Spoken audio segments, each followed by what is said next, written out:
নমস্কাৰ আমাৰ মাজত বহুতো লোক আছে যিসকল বহু দিন ধৰি ঋণগ্ৰস্ত হৈ আছে বিভিন্ন ঋণত পোত খাই আছে তাৰ লগতে আন বহুতো লোক আছে যিসকল বহু দিন ধৰি কিবা ৰোগ ব্যাধি বা দুৰাৰোগ্য ৰোগত আক্ৰান্ত হৈ আছে ৰোগগ্ৰস্ত হৈ আছে এই সকলোবোৰৰ পৰা মুক্তি পাবৰ কাৰণে আহি আছে এটা বিশেষ দিন যেটো হৈছে মাৰ্চ মাহৰ 26 তাৰিখ অৰ্থাৎ অশোক অষ্টমীৰ দিনটো অতি শুভ এটা দিন সেই দিনটোত আমি এই বিভিন্ন সমস্যাৰ পৰা মুক্তি পাবৰ কাৰণে কিছুমান বিধি বা নিয়ম কৰিব পাৰো যাৰ দ্বাৰা আমি এই বিভিন্ন সমস্যাৰ পৰা হাত হাৰিব পাৰো আজি এই বিষয়ে আলোচনা কৰিম নমস্কাৰ মোৰ নাম ৰেখা তালুকদাৰ আৰু অনুষ্ঠানটি হৈছে গুড লাইফৰ আজিৰ এই বিশেষ অনুষ্ঠান আৰু মোৰ লগত এই বিভিন্ন কথা পাতিবলৈ বা এই সমস্যাসমূহৰ সমাধান বা কি বিধিৰে কি নিয়মেৰে আমি এই সমস্যাৰ পৰা হাত হাৰিব পাৰিম বিশেষকৈ 26 মাৰ্চৰ সেই অশোক অষ্টমীৰ দিনটোত সেই বিষয়ে কথা পাতিম আৰু এই বহুতো কথা পাতিবলৈ মোৰ সৈতে আজিৰ অনুষ্ঠানটিত আছে জ্যোতিষ শাস্ত্ৰ বিশেষজ্ঞ ৰমেশ চন্দ্ৰ শৰ্মা শাস্ত্ৰী ডাঙৰীয়া আহক পলম নকৰো অনুষ্ঠানটিত তেওঁক স্বাগতম জনাও আৰু এই বিষয়টোত কথা পাতো দেও অনুষ্ঠানটিতে স্বাগতম হয় নমস্কাৰ আৰু মাৰ্চ মাহৰ 26 তাৰিখ সমাগত অশোক অষ্টমীৰ দিনটোত আমি বিশেষ কিছুমান ৰীতি বা নিয়ম কৰি পেলাই আমি বহু দিন ধৰি যদি ঋণগ্ৰস্ত হৈ আছে যিসকল লোক বা বিভিন্ন ব্যাধিত বা ৰোগগ্ৰস্ত হৈ আছে তেওঁলোকে এই দিনটোত কি কৰিব পাৰে হয় আজি খুব প্ৰাসংগিক প্ৰশ্ন এটা বা প্ৰাসংগিক আলোচনা এটা আপুনি লৈ আহিছে এইটো আমাৰ জনকল্যাণৰ কাৰণে মানৱ কল্যাণৰ কাৰণে অত্যন্ত উত্তম দিন তিথিটো হৈছে অষ্টমী তিথি আৰু চৈত মাহত এই তিথিটো চৈত মাহটোক মধুমাহ বুলি যেহেতু কোৱা হয় আৰু এই মাহটো অত্যন্ত পবিত্ৰ বুলি মানা যায় আৰু এই মাহতেই মা বাসন্তী দেৱীৰ পূজা অৰ্চনাও হয় অষ্টমী পূজাৰ এক বিশেষত্ব আছে তাৰ মূলতে হল যিসকল লোক ৰোগগ্ৰস্ত হৈ থাকে তেওঁলোকৰ সেই ৰোগৰ পৰা পৰিত্ৰাণৰ কাৰণে আৰু যিসকল লোকৰ মানে শোক প্ৰাপ্তি হয় বিভিন্ন স্থানৰ পৰা মানে অভাৱত যিটো শোক বা দুখ উৎপন্ন হৈ থাকে যিবিলাক কিছুমানৰ হয়তো সন্তানৰ অভাৱ কিছুমানৰ ধনৰ অভাৱ কিছুমানে ৰোগগ্ৰস্ত হৈ থাকে আৰু কিছুমানৰ হয়তো পোৱাখিনি হেৰাই যায় এইবিলাক দুখৰ পৰা পৰিত্ৰাণ পাবৰ কাৰণে আমাৰ কি কৰিব লাগে এই অশোক অষ্টমীটোত কেইটামান নিয়ম কৰিব লাগে এই নিয়ম কেইটা কৰিলে তাৰ পৰা পৰিত্ৰাণ হয় সেইকাৰণে শোক ৰহিত বুলি কৈছে অৰ্থাৎ শোক নাইকিয়া হয় আৰু শোক ৰহিত কাৰণে অশোক অষ্টমী বুলি অশোক মানে শোক ৰহিত অশোক অষ্টমী বুলি কোৱা হয় চৈত মাহটো এই কাৰণেই অত্যন্ত পবিত্ৰ এই চৈত মাহৰ শুক্লা নৱমী তিথিত পৰম পুৰুষ ৰামচন্দ্ৰৰ জন্ম হৈছিলে আৰু তাৰ আগদিনাখন যেহেতু মহালক্ষ্মীৰ এই অষ্টমী তিথিত মহালক্ষ্মীৰ আদৰণি হয় গতিকে সকলোৱে যাতে দুখ কষ্টৰ পৰা পৰিত্ৰাণ পায় তাৰ কাৰণে এই অষ্টমী তিথিত কিছু বিধি নিয়ম মানিব লাগে সেইখিনি হৈছে প্ৰথমতেই আমাৰ যে অশোক ফুল আছে অশোক ফুলৰ 8টা কলি 8টা কলি পানীৰ লগত আমাৰ যি মনৰ ইচ্ছা আছে ধৰক আমি যি প্ৰাপ্তি হ'বলগীয়া আছে সেইখিনি প্ৰাপ্তিৰ কাৰণে সেই মনৰ ইচ্ছাটো ৰাখি সেই ফুল 8টা কলি অশোকৰ 8টা কলি আমাৰ পান কৰিব লাগে মানে নুচুবোৱাকৈ গিলি দিব লাগে 8টা কলি হেতু কেতিয়া কেনেকৈ কৰিব লাগিব হেতু অশোক অষ্টমী স্নানৰ পিছত সেই স্নানটো ক'ত কৰিব ঘৰত নে ক'ত কৰিব হয় যি সকল সম্ভৱ হলে আমাৰ অশোক অষ্টমীৰ দিনাখন ব্ৰহ্মপুত্ৰ স্নান অতি পবিত্ৰ বুলি মনা হয় সপ্ত জন্ম কৃতং পাপং মানে সপ্ত 7 জন্মত কৰা পাপ স্খলিত হয় মানে স্খলন হয় বা মোচন হয় গতিকে এই নিমোচন কৰিবৰ কাৰণে মোচন কৰিবৰ কাৰণে বা তাৰ পৰা মুক্তি পাবৰ কাৰণে ব্ৰহ্মপুত্ৰ স্নান সেইকাৰণে অশোক অষ্টমীত ব্ৰহ্মপুত্ৰ স্নান কৰা হয় যিসকলৰ সেইটোৱেই যিসকলৰ ধৰ ঋণগ্ৰস্ত হৈ আছে সেইসকলে অন্তত পিতৃপুৰুষসকলৰ উদ্দেশ্যি সেইদিনাখন ব্ৰহ্মপুত্ৰ স্নান কৰি তৰ্পণ কৰিব লাগে এই তৰ্পণৰ পিছত তেওঁলোকে 8টা অশোক কলি তেওঁলোকে পান কৰিব লাগে এইকাৰণে পান কৰা বুলি এই কাৰণেই কৈছে যে তাক নুচুবোৱাকৈ গিলিব লাগে খোৱা বুলি কোৱা নাই পান কৰা বুলি কৈছে গতিকে পান কৰিব লাগে 8টা কলি এই হিচাপ কৰি কিন্তু আমাৰ বহুতে অশোক বুলি আজিকালি যে ওলাইছে ৰেগন বুলি যিবিধ অশোকৰ দৰে ফুল সেইটো কিন্তু নহয় সেইটোৰ কাৰণে সাৱধান হ'ব লাগে একদম শুদ্ধ অশোক গছৰ ফুলৰ কলিটোহে মানে নুফুলা কলিটো গোটা যিটো গোট খাই থাকে মানে মুখখন মুজ খাই থাকে তেনেকুৱা কলিহে খাব লাগিব তেতিয়া তেওঁলোকৰ যি ধৰক দুখ আছে যৰ পৰা তেওঁলোকৰ শোক বা কষ্ট উৎপন্ন হৈছে সেইবিলাকৰ পৰা পৰিত্ৰাণ পায় অত্যন্ত ৰোগীজনে ৰোগৰ পৰা পৰিত্ৰাণ পাব অত্যন্ত ঋণগ্ৰস্তজনে ঋণৰ পৰা পৰিত্ৰাণ পাব আৰু এই মহালক্ষ্মী আদৰাৰ দিনটো সেইটো আৰু পিতৃপুৰুষসকলক সন্তুষ্ট কৰি পিতৃপুৰুষসকলক উদ্দেশ্যে পিতৃপুৰুষক সন্তুষ্ট কৰিবৰ কাৰণে মানে পিণ্ডাদি দান যিয়ে পিণ্ড দান কৰিব নোৱাৰে তেওঁলোকে যদি সেইদিনাখন ব্ৰহ্মপুত্ৰত স্নান কৰি তৰ্পণ কৰে জল তৰ্পণ তিল তৰ্পণ কৰে তেতিয়া হলেও তেওঁলোকৰ কি হ'ব সেই পিতৃপুৰুষসকল সন্তুষ্ট থাকিব হয় এতিয়া বহুতে সুধিব যে তৰ্পণ কেনেকৈ কৰিম আমি তৰ্পণৰ পদ্ধতিটো কি ইতিমধ্যে আমি পিতৃপুৰুষৰ তৰ্পণৰ কথা পাতোতে এনে ধৰণৰ প্ৰশ্ন আহিছে যে তৰ্পণ কিদৰে কৰে হয় এনে সেইটো যদি অকনমান বুজাই খুব দিয়ে ধুনীয়া আপুনি লগতে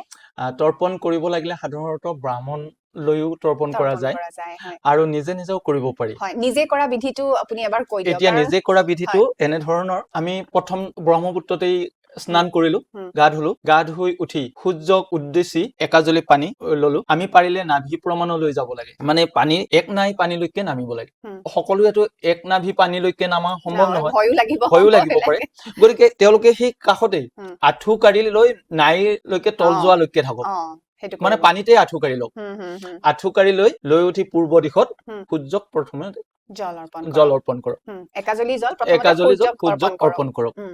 তাৰ পিছত তেওঁলোকক লাগিব তিল হুম তিল এক চিপা হুম তিনিবাৰ হুম তিনি চিপা কলা তিল ক'লা তিল হুম ক'লা তিলে পানীয়ে হুম এনেকে পানী ললে ক'লা তিল ললে হুম থাকিলেতো কুশ থাকিলে ভাল আৰু হুম কুশ নহলেও দুৰ্বা এনেকে ল'ব তাকো নাই হুম অকল তিল ললেই হুম হ'ব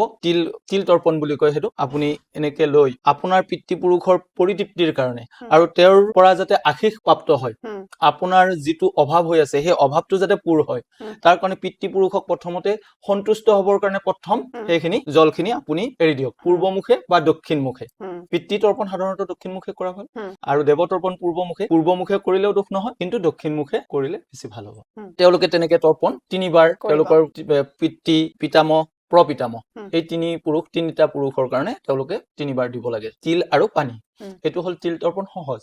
একেবাৰে সহজ একেবাৰে সহজ বামুণৰো প্ৰয়োজন নাই তাতে তাতে পুৰোহিতৰ প্ৰয়োজন পুৰোহিতৰো নাই প্ৰয়োজন নাই হয় পিতৃপুৰুষক পৰিতৃপ্ত কৰিলে আপোনাৰ ঘৰত থকা যিবিলাক অসূয়া অপ্ৰীতি দুখ কষ্ট য'ৰ পৰা উৎপন্ন হৈছে সেইবিলাক দুখ কষ্ট আপোনাৰ নিৰাময় হ'ব উম সেইবিলাক দুখ কষ্ট আঁতৰি যাব মই এইখিনিতে আৰু এটা কথা হয় সুধিছো যিসকলে ব্ৰহ্মপুত্ৰ স্নান কৰিব নোৱাৰিব হয় সম্ভৱ নহয় সম্ভৱ তেওঁলোকৰ নহয় কাৰণে হয় সেইটো বিভিন্ন ধৰণৰ বিভিন্ন সমস্যা থাকে থাকে সকলোৱেতো হয় যাব নোৱাৰে হয় তেওঁলোকে ঘৰতে কি কৰিব পাৰে হয় এইটো খুব ধুনীয়া প্ৰশ্ন কৰিছে আপুনি যিসকলৰ ব্ৰহ্মপুত্ৰলৈ সকলো অহাৰ সম্ভৱ নহয় সম্ভাৱনা তেওঁলোকে ঘৰতেই যিখিনি পানী তুলিব থাকিলে অলপ গংগা জল দি লওক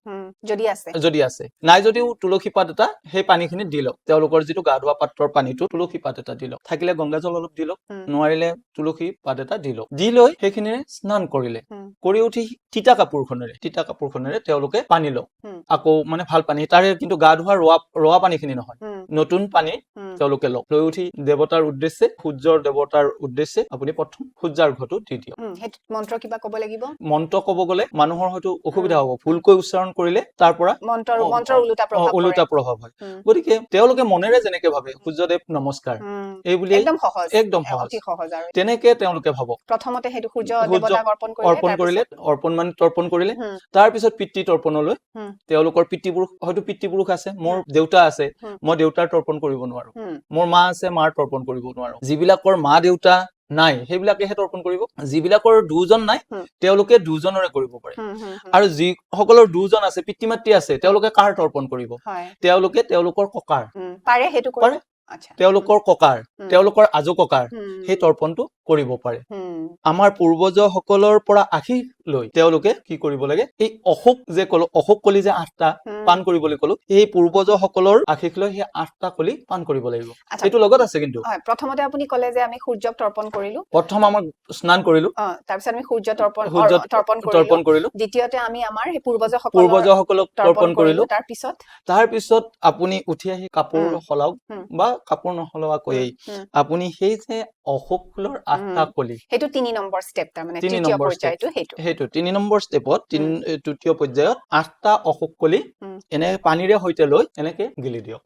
বা দুখনেৰে লৈ এনেকে খাই দিয়ক সেই অশোক কলি 8টা কিন্তু অশোক কলি হ'ব লাগিব এই ৰেগন বুলি যিটো আমাৰ অশোকৰ থোপাৰ দৰে ফুল যে ফুলে সেইটো হলে কিন্তু নহয় সেইটোৰ পৰা অপকাৰহে আছে আচল যিটো অশোক গছৰ যিটো পুলি